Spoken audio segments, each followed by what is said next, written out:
everybody. So today we're doing intersectionality part 2. We're going to focus largely on the experiences of Black women today, specifically middle class and working class Black women.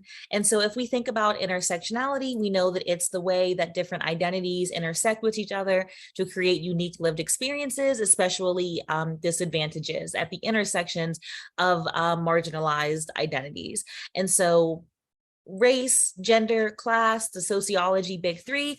Women are the marginalized group if we are thinking about the dominant gender groups in society. So if we're thinking about men and women, especially whenever we have, like data on mental health, women would be the disadvantaged group. If we think in terms of race, Blackness, we think in terms of class, poverty. And so if we look at poor and working class Black women, that can give us an example of how intersectionality looks in mental health, because we're kind of taking some of the most marginalized groups and then looking at those quote unquote cumulative disadvantages. I also think it's important to focus on Black women whenever we talk about intersectionality, because as you guys remember, intersectionality has a long history within Black feminist thought, and it was created from the knowledge production of Black women. So today we're going to talk about, do a quick refresher of intersectionality as I'm doing right now. But we're going to dive into your article, You Have to Show Strength. The article that was on Canvas, well, they were both on Canvas. The Keith and Brown article was a great summary. You are expected to know the information in that article. However, it was pretty straightforward. And that article also summarized the You Have to Show Strength article. And so I want to dive into that article. Later this week, we'll be dealing with your book and we'll be talking about those first person experiences again. And I wanted to kind of gear us back towards that direction. And I love this study because it's an interview study and the data is really, really good. So if you have any questions about the other reading, feel free to ask me. I'd be happy to answer questions, do office hours, optional extra lecture if you have any questions, but we're going to really focus on the Bobo LaFontaine article. Okay. So remember what Audre Lorde said, there is no such thing as a single issue struggle because we do not live single issue lives.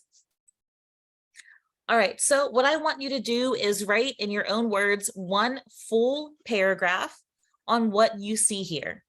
Make sure you take the direction of the arrows into account and make sure you write about the relationship between race, gender, and socioeconomic status.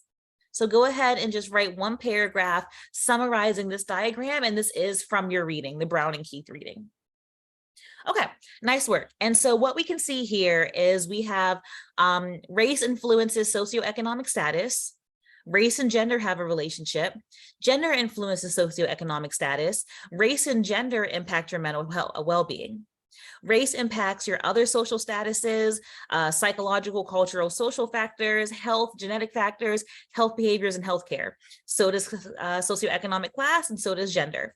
And so race, class, and gender all impact these social factors, which also impact mental well-being. So I'm going to tell you right now, get familiar with this. I'm not going to expect you to memorize this word for word, but if I were to show you this without all of the labels and ask questions about it, you should, by the time of the exam, have some kind of sense of how you could fill this out if all of the words weren't filled in. So you will need to know this, even if you struggled right now. I'm telling you, you're going to need to know this for the exam. It's a great diagram, and it really centers us in what intersectionality is about. So what I'm going to do now is I'm going to show you a video.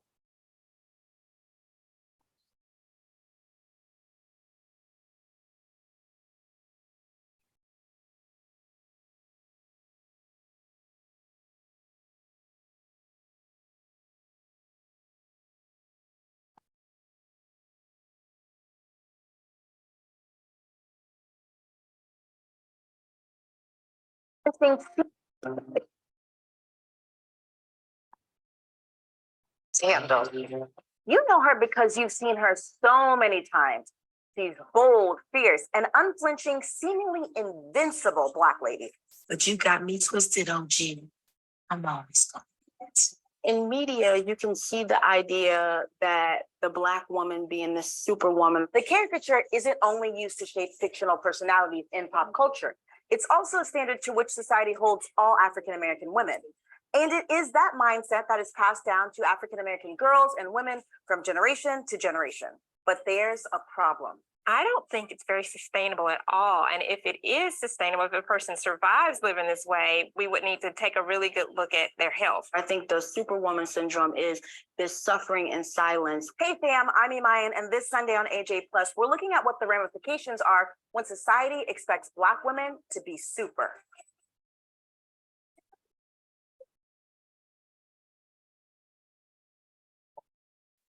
Two of the most popular dramas on American television right now center on Black women with seemingly limitless emotional strength.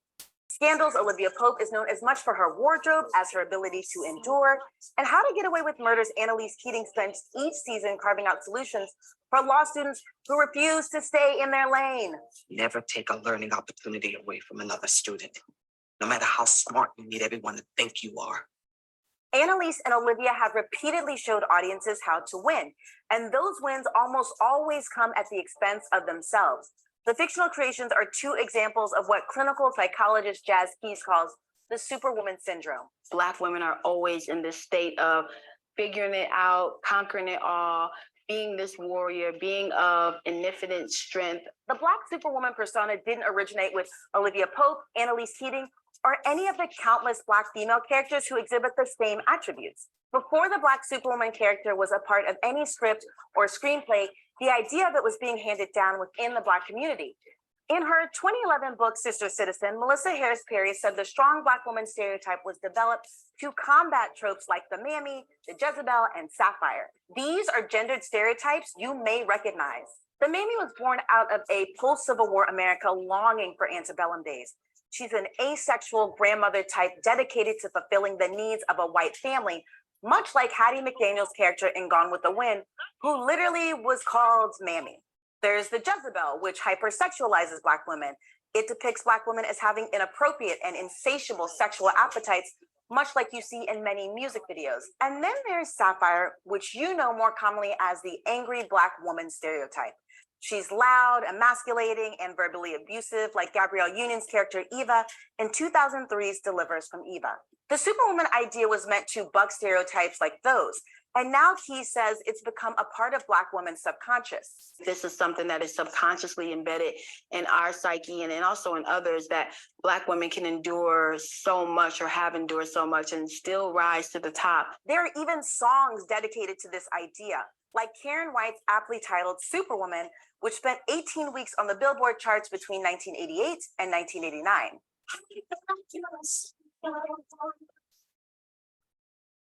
That song is one way you may have seen the superwoman syndrome embodied. Here's another on the opposite side of the spectrum. I'm a strong Black woman. He says the mythology surrounding the Black superwoman can be as empowering as it is detrimental. The thought of always being seen as strong and resilient may seem complimentary, but the superwoman ideal has some substantial negative effects on Black women's health. It's so impactful that psychiatric nurse Cheryl Giscombe has spent the last 15 years studying the psychological stress and health of Black women. She's developed what she calls the Black superwoman schema and says there are 5 characteristics of the Black superwoman.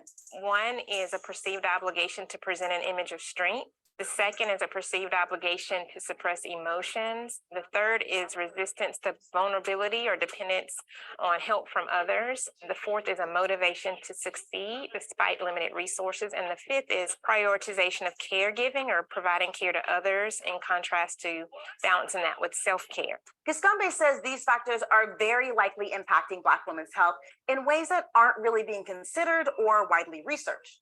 She added that the superwoman schema can affect things like sleeping habits, relationships, and even diet. The Center for Disease Control says more than half of African-American women older than 20 are obese. African-Americans also develop high blood pressure more often and at an earlier age than their white and Hispanic counterparts. Even within that troubling statistic, there's even more worry for Black women. More of them have high blood pressure than Black men. Then there's the effect of network stress.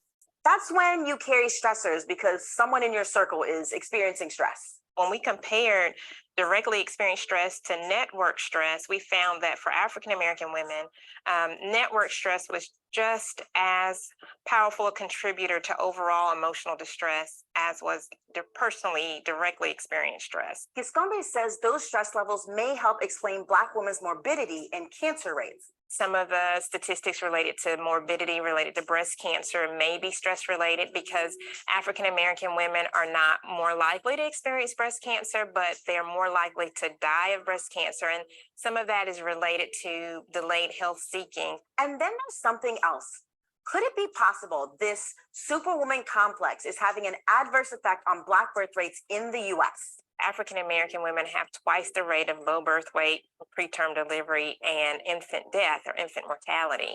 And it cannot be completely explained by things such as limited insurance or limited access to health care. Gascombe says those disparities still exist even amongst highly educated Black women. She believes health professionals should consider the superwoman schema when researching illnesses and prescribing healthcare regimens. She wants more researchers to try and determine the direct links between the superwoman schema and African American women's health. Both Kiscombe and Key say a substantial factor in Black women's health stems from their focus on caregiving. This even plays out in fictional portrayals, like when Olivia Pope was driven to kill and Annalise Keating spiraled into alcoholism. They're the host, so everyone needs them all the time, whether it be to make decisions, whether it be to fix things, whether it be to clean up messes. They're always the person coming in and being the savior. No one paid attention to the fact that they were suffering in silence until the point of them having a nervous breakdown or turning to alcohol. He says even while these superwomen are breaking down, they're not allowed to process their own emotions because everyone else is relying on them. The superwoman syndrome is that part where often at night and, we're suffering in silence because we're never saved. No one's ever caping for us. This is a lesson that really resonated with her after she became a mother. My daughter expedited my healing process in a way that nothing else could have ever done. And I believe it caused me to really take a deep evaluation into what did I believe about my womanhood. I didn't want her to associate her life as a Black woman with your ability to endure and withstand a great deal of pain and still be able to say, well, I'm strong enough to get through that. Both Keys and Gascombe say the first step to ensuring the health of Black women is reminding them to take care of themselves. They believe philanthropy starts with self. At some point, you're going to have to learn how to save yourself. And that is that radical self-love and that radical self-care. Hey guys, thanks so much for watching. Don't forget to like, share, and subscribe. And guess what? We just started a brand new show called Because Facts on Facebook Watch, and I would love for you to join us there. We will see you next Sunday when we are back with another awesome video.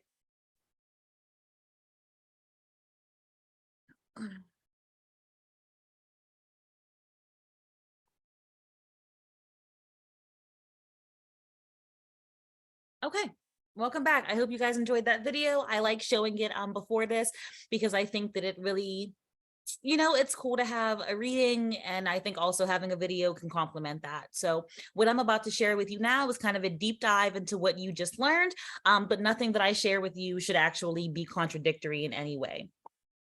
So you have to show strength in exploration of gender, race, and depression.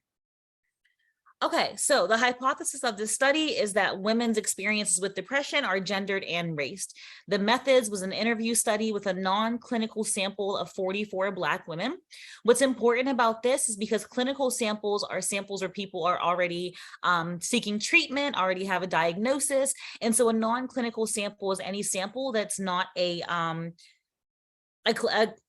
not a clinical sample. So they're not already seeking treatment. They're not already, getting medication. So kind of just a general population. The findings are that the discourse of being strong can normalize a distress-inducing level of selflessness and powerlessness among Black women. And future research calls for a need to consider racially specific ways that women are placed at risk for experience and depression. So situating the research, gender norms dictate that women express discontent and strain through help-seeking behavior. This we know. However, most of this sociological work about the help-seeking behavior has focused on the experiences of white middle-class women. And so what I want to say here, and I hope you guys know me. I mean, we don't really talk, so you don't know me, but I hope you've come to learn my character enough to know that I'm not saying that white women are dependent or should be dependent. I hope that you know me enough to know I wouldn't say that. What I'm about to say is that white femininity has been historically constructed as complementary to white masculinity. And so there's a push for women to be able to work. There's a push for women to be outside the home. But the fact that there's a push to it is only in response to the history of women relying on men. Now, remember what I told you guys last week. Black women and poor women have always been, working. It was the middle class women, the non-women of color, who were fighting for the right to work and get out of the home. And so whenever we think about the experiences of white middle class women, white middle class femininity has traditionally been a dependent femininity. Not saying that white women are dependent, but if we think of masculinity and femininity as complementary as a way that we've been socialized to think of them, we typically see, women are expected to rely on men in a way that men aren't expected to rely on women. And so people traditionally expect white middle-class women are traditionally expected to be dependent. And most of the research about depression and seeking help has been about women who are traditionally expected to be dependent, women who are expected to need help. And so we see that about 1 in 5 of depressed Americans receive treatment versus less than 10% of Black women do. And so in order to understand what's going on here, to understand the sociocultural context of Black women and their experiences with depression, this article is going to draw on 2 literatures. One is a silencing paradigm. So a feminist conceptualization of depression as a sustained experience of silencing thoughts and desires deemed at odds with normative femininity.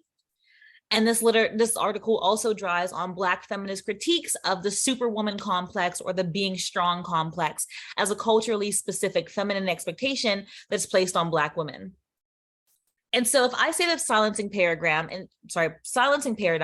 in short, that's just the belief that the onset of depression is a period in which women become voiceless or fractured from doubting and repressing private thoughts that are at odds with normative femininity. And so the silencing paradigm is, in its creation, race neutral. It just says that women have to doubt themselves over and over again. Women are expected to give and give and give.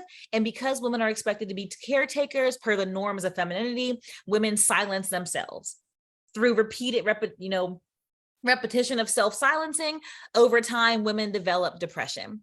That's the gist. So the silencing paradigm is a paradigm that women self-silence because they're always giving to others. And so much attention is placed on the prevailing standards of feminine goodness.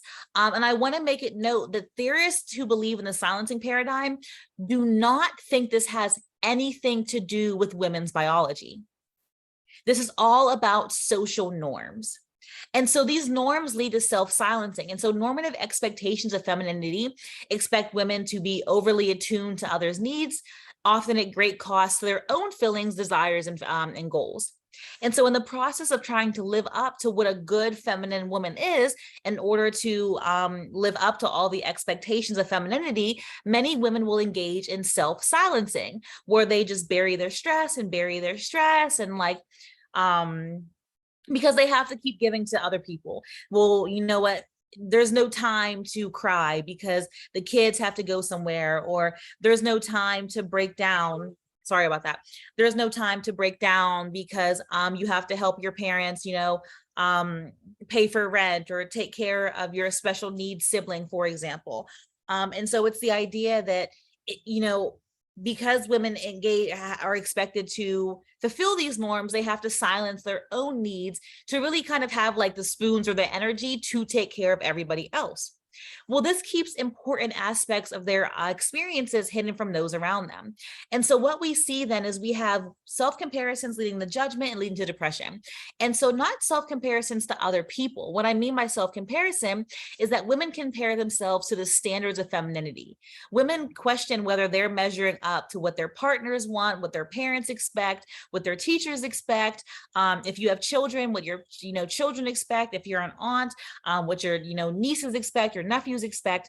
And so women compare themselves to the norms and then judge themselves based on whether they're fulfilling the roles. And remember, we talked about this a few weeks ago as well, how having roles is really, really important for our mental health. But if you cannot then meet the roles, you're better off not even having that role at all. So being in roles that you can meet the expectations of is great for mental health. Remember, social integration. But if you're a member of different organizations, and if you have a role as a feminine person, as a woman, as a mother, et cetera, and you cannot fulfill the expectations for that role, that can be very detrimental to mental health. And so women then who cannot, fulfill these idealistic roles of being everything for everybody, then judge themselves and then can then lead to depression. And so even though the silencing paradigm was developed for white women, it can honestly and actually accommodate diverse experiences. However, I want to say that the norms, the standards of goodness vary by gender, ethnicity, and social context. And so even though I stand by the argument that all feminine people, all femmes, all women are held to social norms, these norms that apply to white middle class women don't necessarily apply to women of color. And so the norms for Black femininity are different than the mainstream norms. Dominant society has never viewed Black women as sympathetic or normatively feminine. Darkness has always been associated with masculinity and strength. Black men are considered to be, hyper masculine, for example. If we think about even hair, when white women let their natural hair just grow naturally, it's typically seen as feminine. If you're a Jewish woman and your hair is very thick and curly, I agree that there could be, some differences there. But if we're thinking about non-Jewish women or even Jewish women whose hair isn't very thick and curly, the way that white women's hair grows out of their head is like very feminine. The way that Black women's hair grows out of their head is seen as more masculine. I mean, think about the afro. The afro is seen as a power stance, a rejection of norms. And so that's just one example. Dark skin, dark features are typically associated with masculinity in a way that white skin and paler skin is not. And so in American society, Black women have never, ever been seen as normatively feminine. Black women have never been depicted as soft. And, think about Sojourner Truth's speech that I shared with you guys last week. Ain't I a woman? I have to plow the way men do. My children are taken from me. Nobody helps me in the carriages, but ain't I a woman? And Sojourner Truth's point was that she was a woman, but she was a Black woman. And because of that Blackness, she wasn't seen to be dependent and of need of nurturing in the way that, white feminine women were.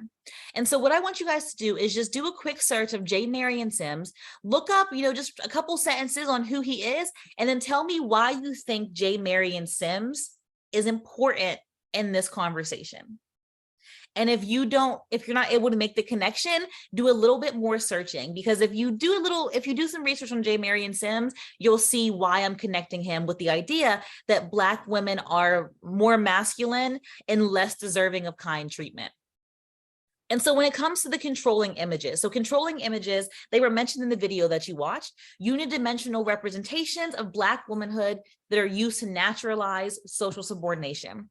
So we have the sharp-tongued sapphires, the sexually promiscuous Jezebels, the lazy welfare queens, the asexual all-giving mammies, and these are the kind of stereotypes that Black women are boxed into.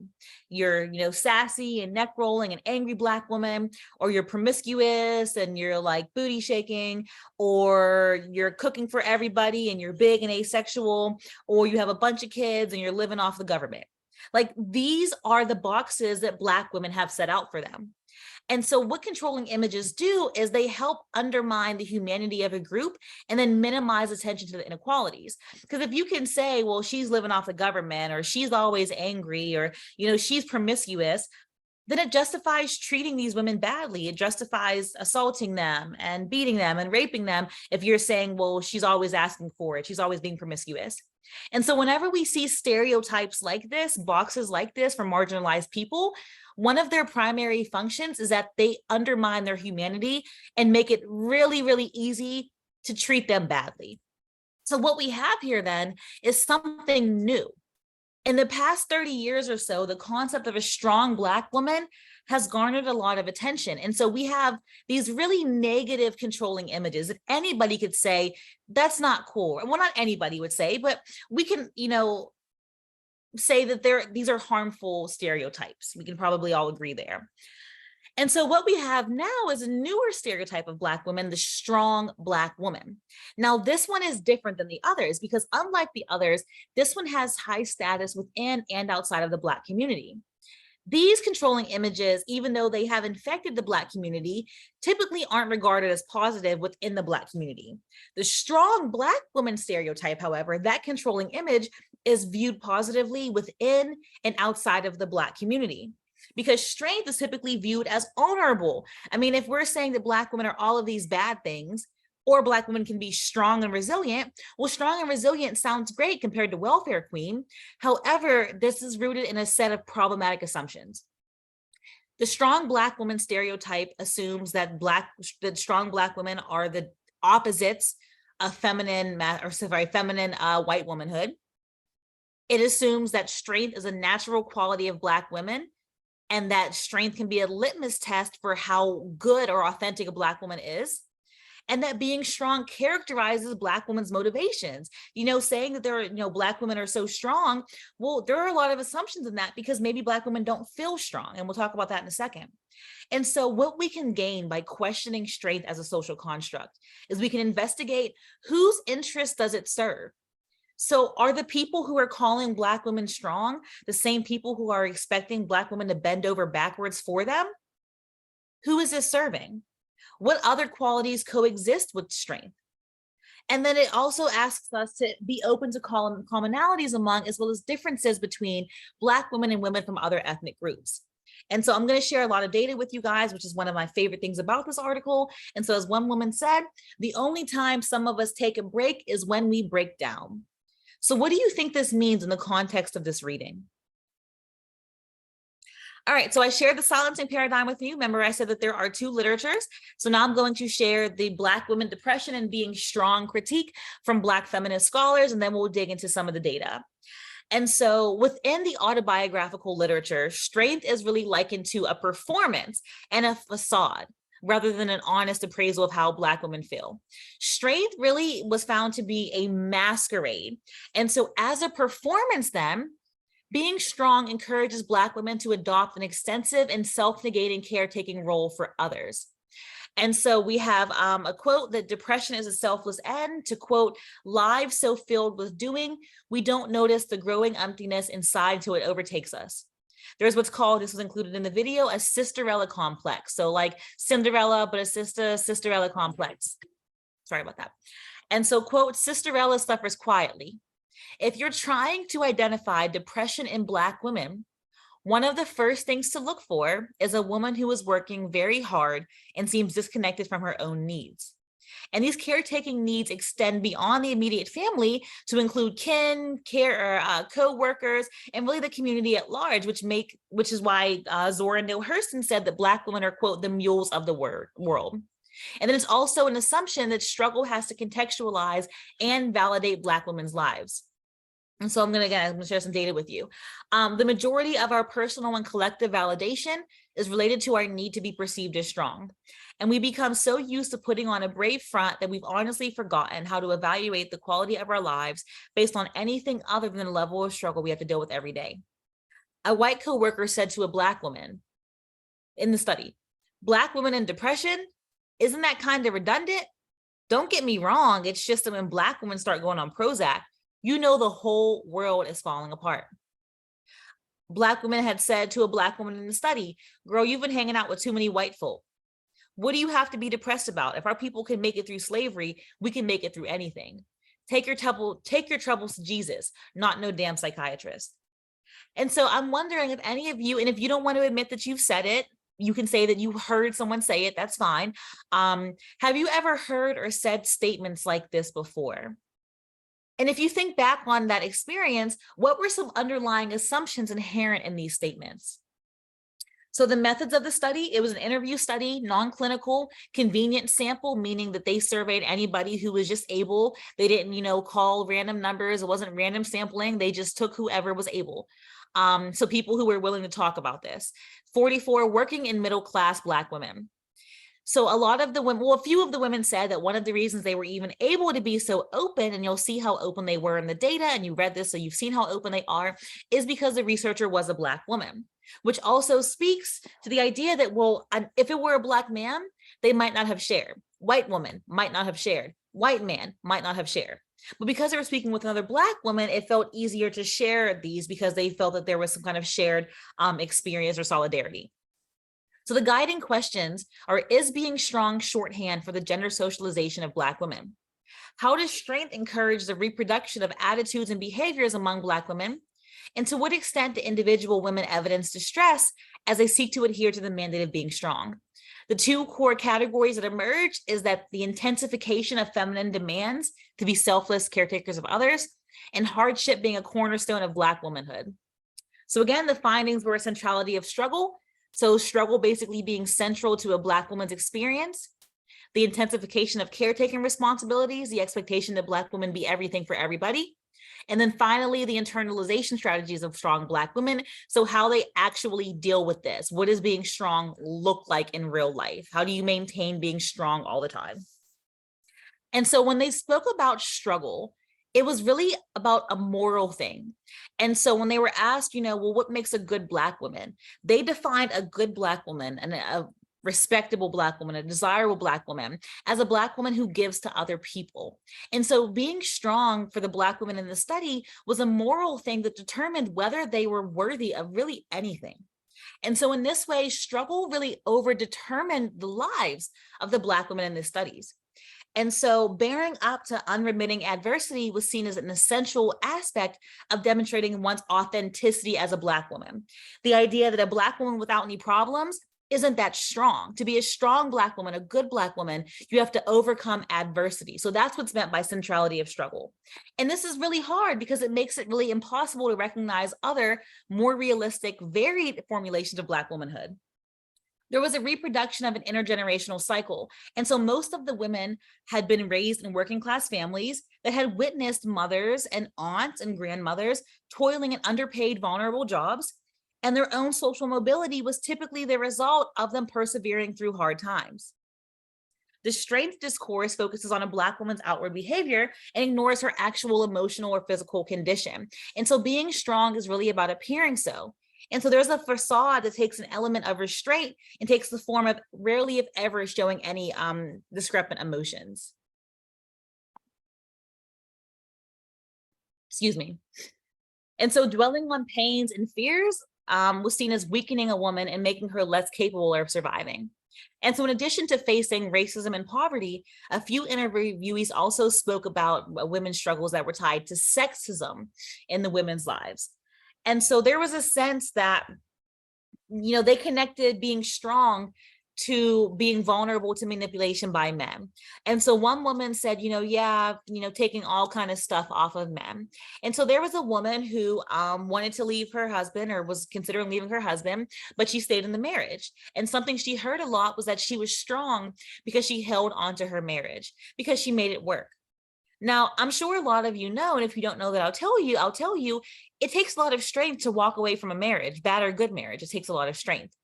However, because Black women are typically viewed as strong for overcoming adversity and for struggling, the Black women were told that they were strong for sticking it out with men, for all that they take, for all that they suffer through. And then reaching out was associated with weakness. And so, sorry about that. Reaching out was associated with weakness. And so seeking help was seen as an invalidation of one's claim to authentic Black femininity. The idea that if you need to ask for help, again, look at this quote. Where was that? Take your troubles to Jesus, not no damn psychiatrist.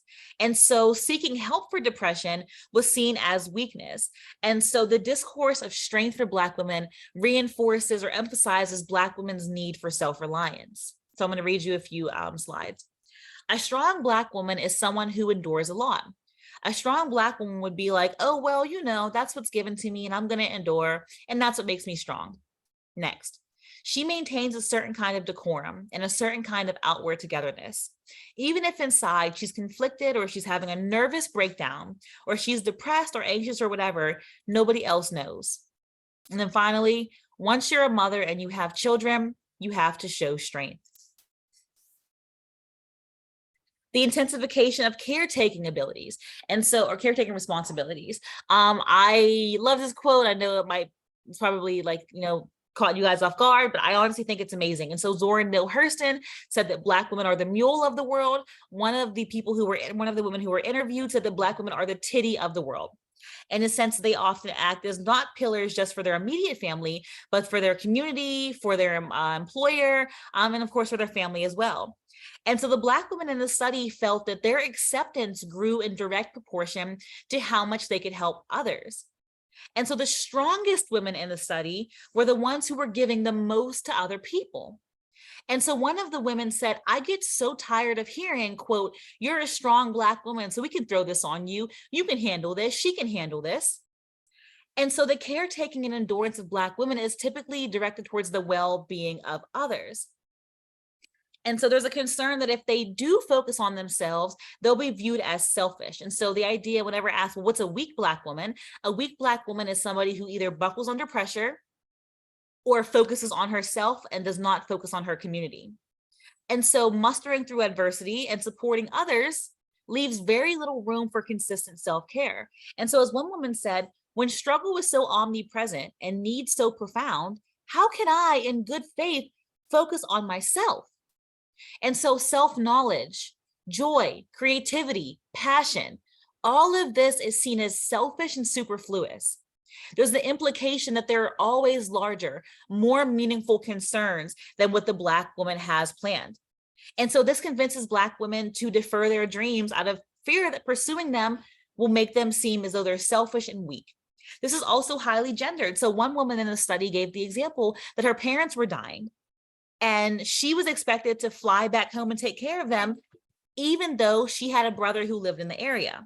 Because even though her brother was already living close to her parents, because she was the daughter, she was expected to put her life on hold, put her dreams on hold, and come home and take care of her parents, the titty of the world.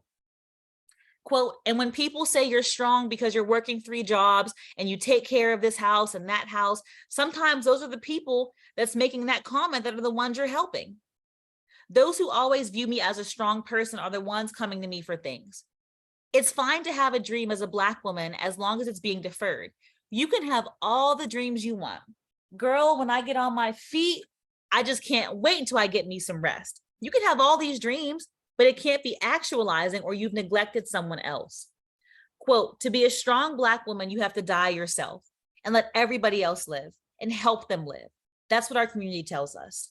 And finally, I think the way my mom lived her life, and it's probably the time she grew up, her life belongs to her family. And it's not really her own in a sense. She is completely self-sacrificing to a point where that's part of her that I don't want to be. Because even when she's sick, deathly ill, she's still giving. She doesn't know when to stop. And so then how do Black women take care of this? And so they did talk about a self outside of their roles and responsibilities. Many Black women felt compelled to develop an exterior wall to keep up the appearance of meeting others' expectations. And so these exterior walls hid their strength discrepant emotions of pain, vulnerability, exhaustion from others, but they don't do away with them. And this is what I meant by it's the appearance of strength. Black women are appearing as strong, but they're using these internalization practices. They're, eating to excess, not all, of course, but eating to excess, shopping to excess, drinking to excess, for example, finding ways to cope because they have to appear strong, but they don't feel strong. And so they put up an exterior wall. And so the mismatch between reality and facade, between what Black women are feeling inside and what they're expected, what's expected of them, manifests as physical and psychological distress. And so as one woman said, quote unquote, stomach problems out the wazoo. This can look like displaced anger, heart attacks, high blood pressure, difficulty breathing, and depression. And so several interviewees noted the prevalence of nervous breakdowns among the strong Black women they knew and admired. And these breakdowns looked like leaving the home for hours or days, staying in bed, completing suicide, just dying in one's sleep. And so the thing about this is that the Black women in the study talked about these like they were commonplace. Oh yeah, I knew a few women who had a nervous breakdown. My aunt just had a nervous breakdown. My mom used to have nervous breakdowns. You know, that's how they talked about it. These were unremarkable and understandable and not uncommon occurrences among people who they considered good, strong Black women. Having nervous breakdowns, having these walls was a defining feature of how these women thought about being good women. Out of 44 women, only 2 out of 44 mentioned anybody in their family having depression, despite what I just told you. Almost all the women knew somebody who had a nervous breakdown, who couldn't get out of bed, who was getting deathly ill from not taking care of themselves. But only 2 said, yeah, that was depression. Out of 44 women, only 1 said she had depression. So what do you guys think? Thinking about the symptoms that I've shared with you, does this sound like depression to you? All right, and then I will give you some data and then I will conclude for you guys today. So, quote, I consider myself strong on the outside. I don't think people see the real me, which is, phew, I'm losing it. I can't take the world, it's too much. And I know that's not what this strong Black woman should say. Quote, we're always on the surface saying, okay, yep, I'll do it. And then in our room by ourselves, we're like, how the hell am I going to do it, you know? But you figure out a way, but then you don't let those feelings out to anybody. So eventually it's just a time bomb waiting to go off. And the heart attack rate's high in the Black community. So you see, she's connecting those things. Quote, my mother had a nervous breakdown. My grandmother had one before her. And I think her mother had one before her. And so we have women saying, yeah, Black women are dying from stress. Yeah, they're not getting out of bed. Yeah, they're disappearing for days. Yeah, they're having nervous breakdowns. But 1 out of 44 says, yeah, I'm depressed. Only 2 out of 44 says someone in my family is depressed. And so what we see here then is that common characterizations of depression as a gendered illness fail to take into account the ways that gender is embedded in the oppressive realities of racism, sexism, and classism.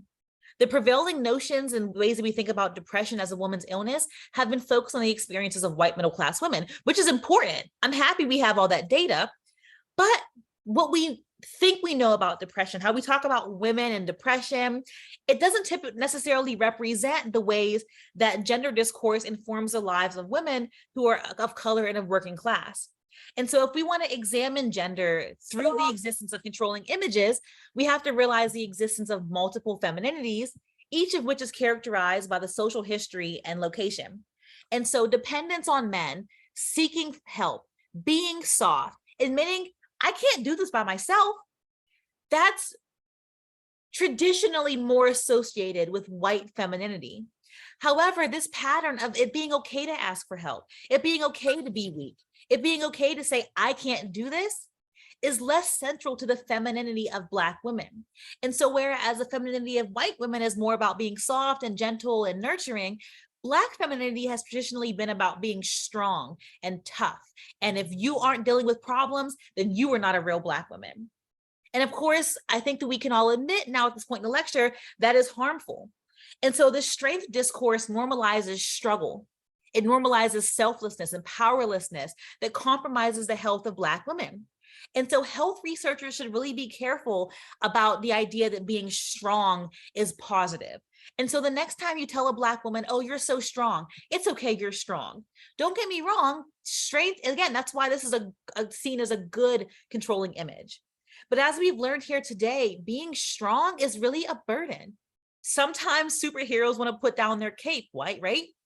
And so the idea that, Black women struggle and they get through it and they always power through and they don't need medication, that actually hurts the mental health of Black women. And researchers need to keep that in mind and drift away from emphasizing strength as the way to overcome Black women's problems. And so the findings really emphasize or suggest that being strong entrenches Black women in familiar expectations that render them unable to voice critiques of their environment. They can't ask for help and they don't take their own feelings seriously. So we have the Black women, superhero critique, but again, that silencing paradigm, that the idea is that women have to be everything for everybody. And then we see with Black women specifically, you have to be everything for everybody. and not take care of yourself necessarily. Again, only one participant mentioned a diagnosis of clinical depression. And you might expect that, racial minorities who are poor, single mothers would experiencing more depression. However, one, there is a non-clinical sample, so these people were not clinically being treated. But even more than that, it's underrepresenting. It's underreporting and underrepresenting. Again, the women these are symptoms of depression, flat out. These are all depression symptoms. But when it comes to saying, I have depression, I need help, whatever that looks like, there's a disconnect there. Because again, it's the idea that depression is a sign of weakness. And so by normalizing struggle and normalizing caretaking while censoring women against acknowledging straight discrepant experiences, being strong denies the real inequities in a woman's life. And so the eventual cost of being a strong Black woman may be depression, characterized as a silencing of a range of her human needs. Okay, so on Thursday, we'll talk about mental health in the criminal justice system. The reading is Hade and Ray on Canvas. You also will be reading The Ninth Floor from your book. Don't worry about chapter number or page number, just know that The Ninth Floor is what you're reading. And then this upcoming Sunday, you have your 5th assignment, 5 of 5, your media analysis, which is going to be an analysis of Time, the Khalif Browder story. And I'll also have your extra credit practice exam posted. Okay, if you need anything, let me know.